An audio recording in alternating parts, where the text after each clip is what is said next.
The notification sound from my phone echoed through my hotel room in Prague at 3:47 a.m. local time. I'd been in the Czech Republic for 2 weeks conducting financial oversight for an international banking compliance audit, the kind of methodical, boring work that made my family's eyes glaze over whenever they asked what I did for a living. Government stuff, I'd always say, which was technically true. What I didn't mention was that my government stuff involved tracking money laundering networks across 17 countries for the Financial Crimes Enforcement Network. My brother Marcus had sent a photo to our family group chat. A sold sign planted firmly in front of my modest 2-bedroom house in Arlington, Virginia. The house I'd bought 3 years ago for $285,000, well below my actual budget, but perfect for someone who traveled internationally 8 months out of the year and needed something small, secure and forgettable. Finally got rid of that starter home albatross. Marcus had typed, followed by 3 celebration emojis. Investors paid $400,000 cash.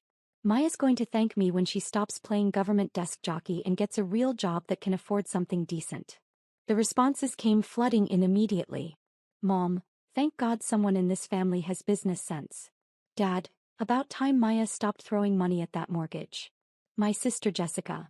Maybe now she can afford somewhere actually nice instead of that basic little box. I stared at the screen, my coffee growing cold as I read through 17 messages celebrating Marcus's initiative in saving me from my poor financial decisions.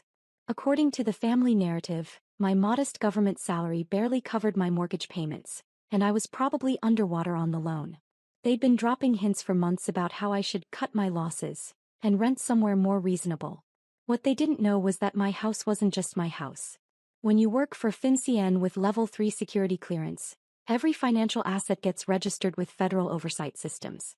My mortgage payments, property taxes, insurance claims, everything flows through automated monitoring designed to flag unusual activity that might indicate compromise, coercion, or foreign influence. It's standard protocol for anyone with access to classified financial intelligence networks. What they especially didn't know was that selling federal monitored property without authorization triggers automatic investigation protocols within 6 hours. I screenshot Marcus's messages and forwarded them to my supervisor, Janet Morrison, with a simple note. Unauthorized property transfer. Please advise. Then I went back to my banking audit spreadsheets, because international money laundering networks don't investigate themselves. The family celebration continued throughout my Tuesday morning in Prague. Marcus posted photos of himself at a steakhouse, toasting with champagne.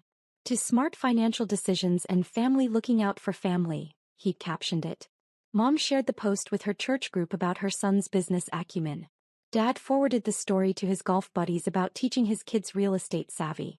By the time I landed at Dulles International Airport Thursday evening, 17 federal agents were already involved in what the case files would later classify as significant wire fraud and identity theft targeting federal employee assets.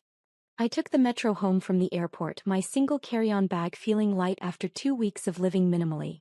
The house looked exactly the same from the outside, neat lawn, painted shutters, nothing flashy or attention-grabbing. The sold sign was gone, but Marcus had posted about that too, explaining how quickly cash investors close deals when they smell opportunity. Inside, everything was exactly where I'd left it. My books, my coffee maker, my security system still armed and functional. Marcus had somehow managed to conduct an entire real estate transaction without ever entering the property or providing any legitimate documentation. According to the federal investigation files Janet had sent me during my layover in Frankfurt, he'd used forged power of attorney documents and fabricated financial hardship claims. Friday morning, I made coffee in my kitchen and opened my laptop to catch up on 2 weeks of accumulated case files. The FinCEN database showed $400,000 in wire transfers that had triggered automatic scrutiny the moment they connected to my social security number and federal employment records. Multiple banks had filed suspicious activity reports. The FBI's Financial Crime Unit had opened a case within 18 hours of the first transfer. I was reading through the criminal charges when my phone started buzzing with family calls. Marcus called first, his voice tight with confusion. Maya, there's some kind of mistake. FBI agents just showed up at my office. They're asking about your house sale and saying something about federal property violations. I'm sure it's just paperwork, I said, stirring my coffee. Government bureaucracy, you know how it is. Mom called 30 minutes later, her voice higher pitched than usual. They arrested Marcus at his real estate office. In front of clients, Maya. They're saying he committed federal crimes, but that doesn't make sense. He was helping you. I'm sure there's an explanation, I replied. These things usually work themselves out. Dad called next, anger replacing confusion. What kind of government job do you have that gets your brother arrested for helping with a house sale? This is insane. By Friday afternoon, the family group chat had devolved into panic and blame. Jessica posted a frantic message asking if anyone had a good criminal defense lawyer. Mom shared an article about federal sentences for wire fraud. Dad posted repeatedly about government overreach and bureaucratic insanity. I replied once, federal agencies don't arrest people without evidence. I'm sure Marcus will be able to explain everything to them. Saturday morning, I was reviewing international banking compliance protocols when my doorbell rang. Through the security camera, I could see my parents standing on my front porch, Dad's face red with indignation and Mom clutching her purse like a shield. I opened the door in my robe and slippers, coffee mug in hand. Morning, Mom. Dad. Everything okay? Everything is not okay. Dad pushed past me into my living room, Mom following behind with tears in her eyes. Your brother is facing 7 years in federal prison because he tried to help you. The lawyer says they have recordings, forged documents, wire transfer evidence. Maya, what is happening? I settled into my reading chair, the same spot where I analyzed international financial crime networks 3 days a week when I wasn't traveling. What did Marcus tell the FBI? He told them the truth. Mom's voice cracked. That he was helping his sister who couldn't afford her mortgage payments, who was struggling with a government salary, who needed family support. Interesting, I said, taking a sip of coffee. What evidence did he provide that I couldn't afford my mortgage? Dad's face grew redder. Maya, don't play games. We all know government jobs don't pay well. We know you've been struggling since you bought this place. Marcus was trying to help. Help with what specifically? With getting out from under this mortgage before you defaulted. Mom gestured around my living room. Before you ruined your credit and embarrassed the family. I nodded thoughtfully. Did Marcus mention that he never asked me about selling? Or that he forged power of attorney documents? Or that he fabricated financial hardship claims to justify the transaction? He was protecting you from having to make a difficult decision. Dad's voice reached that familiar volume that meant he expected compliance through intimidation. Family takes care of family.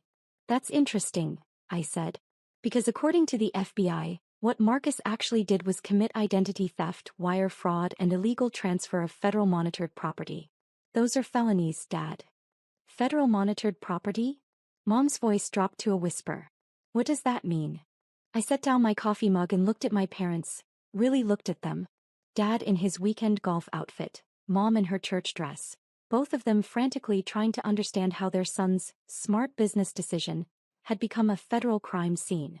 When you work for the Financial Crimes Enforcement Network with Level 3 security clearance, every asset gets registered with federal oversight systems, I explained calmly. My house, my bank accounts, my investments, everything gets monitored for unusual activity that might indicate compromise or coercion. Dad's mouth opened and closed without sound. Marcus's forged documents triggered automatic investigation protocols within 6 hours, I continued. The wire transfers he arranged flagged multiple suspicious activity reports across 3 banks. The FBI's Financial Crime Unit opened a case Tuesday morning. But you work at a desk. Mom protested. You said you do government paperwork. I analyze international money laundering networks, I said. I track financial crimes across 17 countries. I help build cases against organizations that move billions of dollars illegally through global banking systems. The silence stretched long enough for my coffee to grow cold. The house isn't my starter home, Mom. It's my secure residence while I travel internationally 8 months per year conducting financial oversight. I paid cash for it 3 years ago. The mortgage you're worried about doesn't exist. Dad collapsed into my couch like his legs had given out. Cash. $285,000 full purchase price, no financing. It's registered with federal authorities as the primary residence of a classified clearance financial crimes investigator. Which means Marcus didn't just forge documents to steal my house. He committed federal crimes against monitored government property. Mom was crying now, quiet tears that she wiped away with shaking hands. We thought you were struggling. You drive an old Honda, you shop at discount stores, you never talk about money. Security protocols, I said gently. People in my position live modestly to avoid drawing attention. We don't display wealth or discuss financial details. It's basic operational security. Dad looked around my living room with new eyes, taking in details he'd never noticed before. The high-end security system disguised as basic home protection. The reinforced windows that looked standard but weren't. The communication equipment that appeared to be simple internet hardware. "How much do you make?" he asked quietly. "Enough to own this house outright, maintain an investment portfolio worth more than Marcus's entire real estate business, and live comfortably while traveling internationally for work," I replied. The financial hardship Marcus claimed to justify the sale doesn't exist and never has. My phone buzzed with a text from Janet Morrison. Arraignment scheduled Monday. 3 felony counts: identity theft, wire fraud, federal property violations. Sentencing guidelines indicate 4 to 7 years federal prison. I showed my parents the message.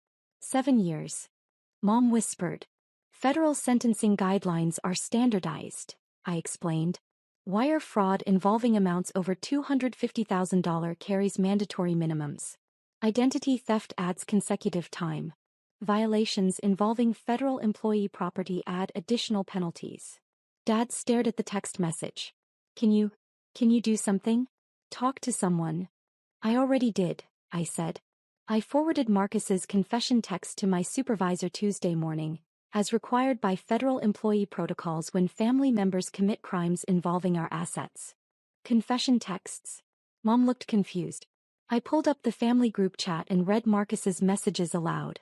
"Sold your cute little house to real investors. Finally got rid of that starter home albatross. Investors paid $400,000 cash. Maya's going to thank me when she stops playing government desk jockey. Those are admissions of unauthorized property transfer, fabricated financial justification, and intent to commit fraud," I continued. "Along with the forged documents and wire transfer evidence, they constitute a complete federal case." The room fell silent again. Outside, a neighbor was mowing their lawn, the sound normal and domestic and completely disconnected from the federal crime scene we were discussing. "What happens now?" Dad asked finally. "Marcus gets arraigned Monday on 3 felony counts. His lawyer will probably recommend a plea bargain to avoid the maximum 7-year sentence.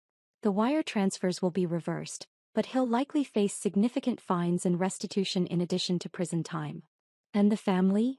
Mom's voice was barely audible. "The family learns that underestimating someone doesn't give you the right to commit crimes against them," I said. "And that federal employees take security protocols seriously, even when our families think we're just playing government desk jockey." I stood up and walked to my kitchen, refilling my coffee mug while my parents sat in stunned silence. Through the window, I could see my neighborhood continuing its normal Saturday routine: kids riding bikes, couples walking dogs, families washing cars and driveways. "For 3 years, you've assumed I was financially struggling because I drive a Honda and shop at Target," I said, returning to the living room. "You never asked about my actual situation. You never considered that someone might choose modesty for professional reasons." "We were trying to help," Mom said weakly. "By committing federal crimes without my knowledge or consent?" I asked. "By forging legal documents and fabricating financial hardship?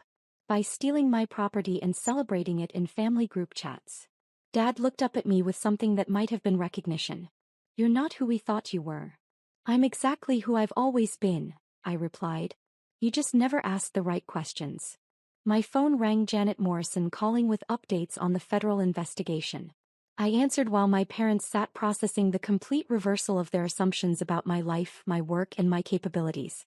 "Maya, the FBI wants to interview you Monday before the arraignment," Janet said. "Standard procedure for federal employee asset crimes. They'll need your testimony about the unauthorized transfer and the family dynamic that enabled it." "Of course," I said. "Send me the briefing materials. Also, the bank's fraud investigation found evidence that your brother researched federal employee salaries online before forging the hardship documentation. It suggests premeditation rather than misguided family assistance." I looked at my parents, both of them staring at me like they were seeing a stranger. "That's consistent with the timeline. He's been making comments about government salaries for months. The prosecutor thinks this strengthens the case significantly. Premeditated fraud against federal property carries enhanced penalties." After I hung up, Mom asked, "What was that about?"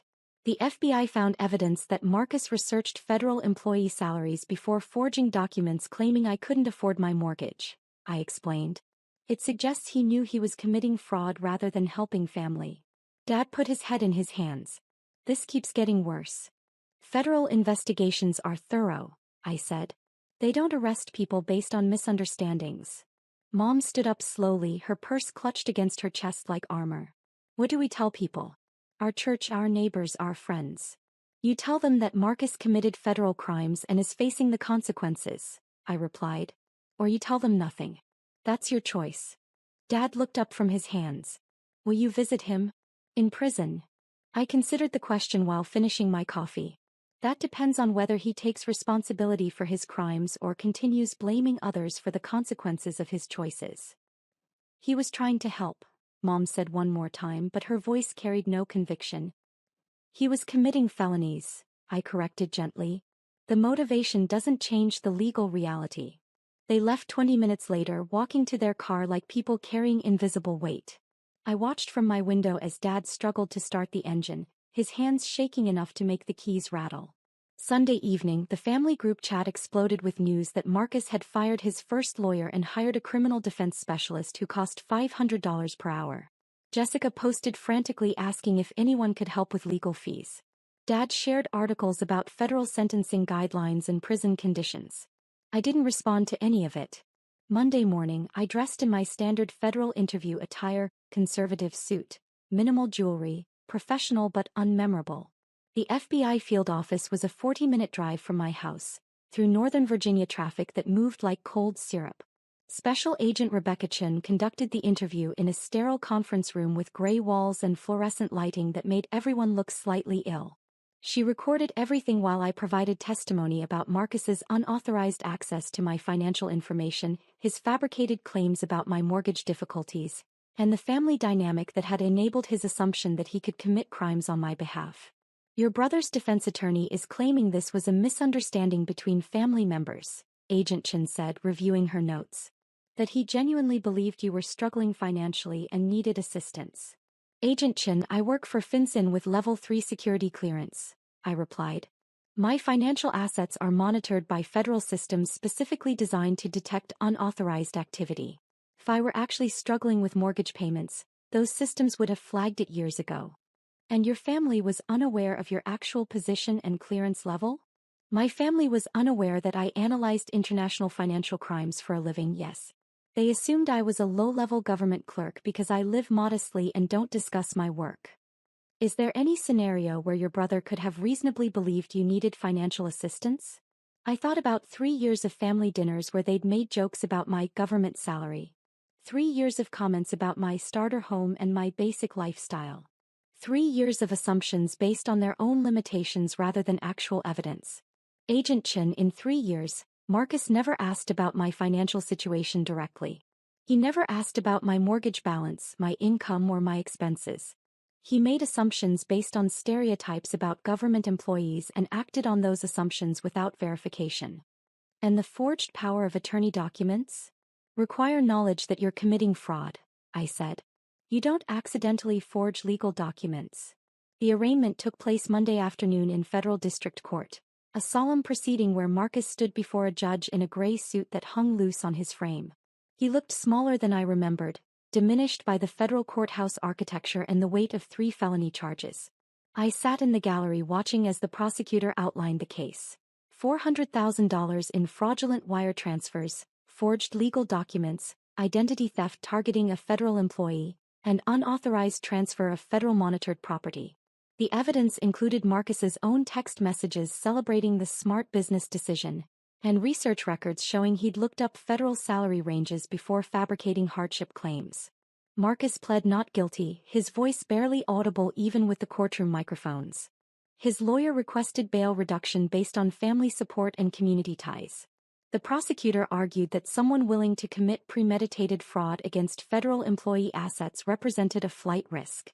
The judge set bail at $150,000 cash, noting that wire fraud targeting federal employees carried enhanced penalties and that the defendant had demonstrated willingness to commit document fraud.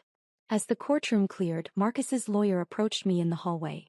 "Miss Chen, my client's family is hoping you might consider requesting leniency from the prosecutor's office. This was a misunderstanding that got out of hand. Your client committed 3 felonies based on assumptions he never bothered to verify," I replied. "That's not a misunderstanding. That's criminal negligence. He was trying to help family." "He was committing crimes against family," I corrected. "Without permission, without knowledge, and without legal authority." The lawyer shifted uncomfortably. "A character statement from you could make a significant difference in sentencing." "I'll provide whatever testimony the federal prosecutor requests," I said. "My character assessment will be based on facts, not family relationships." 6 weeks later, Marcus pled guilty to 2 of the 3 felony charges in exchange for a recommended sentence of 4 years federal prison plus restitution and fines. The wire fraud and identity theft charges carried mandatory minimums that his lawyer couldn't negotiate away. The family gathered for the sentencing hearing, sitting together in the courthouse gallery like mourners at a funeral. Mom cried quietly while Dad stared straight ahead with the expression of someone still trying to understand how helping family had become a federal crime. During victim impact statements, I stood before the judge and spoke clearly into the microphone. "Your Honor, the defendant committed these crimes based on assumptions about my financial situation that he never attempted to verify. He forged legal documents, fabricated hardship claims, and transferred property without authorization because he believed his judgment was superior to mine. The impact extends beyond financial harm. When someone violates your security protocols and federal monitoring systems, it threatens your clearance, your career, and your ability to serve your country. The defendant's actions could have compromised my position with the Financial Crimes Enforcement Network. I ask the court to consider that federal employees depend on security protocols to protect both classified information and personal safety. The defendant's willingness to override those protocols represents a fundamental disregard for national security measures." The judge sentenced Marcus to 4 years and 2 months in federal prison, plus $425,000 in restitution and fines. He would serve his time at a minimum security facility in Pennsylvania, eligible for early release after 3 years with good behavior. After the sentencing, the family gathered in the courthouse parking lot, unsure what to say or do next. Jessica hugged Mom while Dad stood apart, looking like a man who discovered his map was upside down. "For years," Mom said to no one in particular. 4 years in prison for trying to help. 4 years for committing federal crimes," I corrected gently. "The motivation doesn't change the legal consequences." Dad looked at me with eyes that held something between respect and fear. "We never really knew you, did we? You knew exactly who I told you I was," I replied. "You just decided it wasn't impressive enough to be true." I drove home alone through Northern Virginia traffic that moved normally despite the fact that everything had changed. My house looked the same from the outside, modest, unremarkable, easily underestimated. Inside, I made coffee and opened my laptop to review case files from an international banking investigation spanning 12 countries and $2.3 billion in laundered assets. The family group chat stayed quiet for 3 months after the sentencing. No more celebration emojis, no more business advice, no more assumptions about who could afford what or who needed help from whom. When they finally started talking again, it was different. Careful, respectful. The casual dismissal of my government job disappeared, replaced by tentative questions about my work that I answered with the same professional discretion I'd always maintained. Marcus wrote me one letter from federal prison, 6 months into his sentence. He apologized for the crimes and acknowledged that he'd never asked about my actual financial situation before deciding I needed his help. He said prison had given him time to think about the difference between helping someone and controlling them. I wrote back once, a brief note confirming that I hoped he used his time constructively and that federal prison libraries had excellent resources for learning about financial crimes and their consequences. The family learned slowly that underestimating someone doesn't give you the right to make decisions for them. That assumptions can become crimes when you act on them without verification. That federal employees take security protocols seriously, even when their families think they're just playing government desk jockey. And I learned that sometimes the most effective boundary setting happens in federal court, with a judge and a gavel and consequences that can't be argued away or dismissed as family drama. 4 years was a long time to think about the difference between helping and controlling, between family support and criminal behavior, between government paperwork and international financial crimes investigation. But some lessons are worth the time it takes to learn them properly.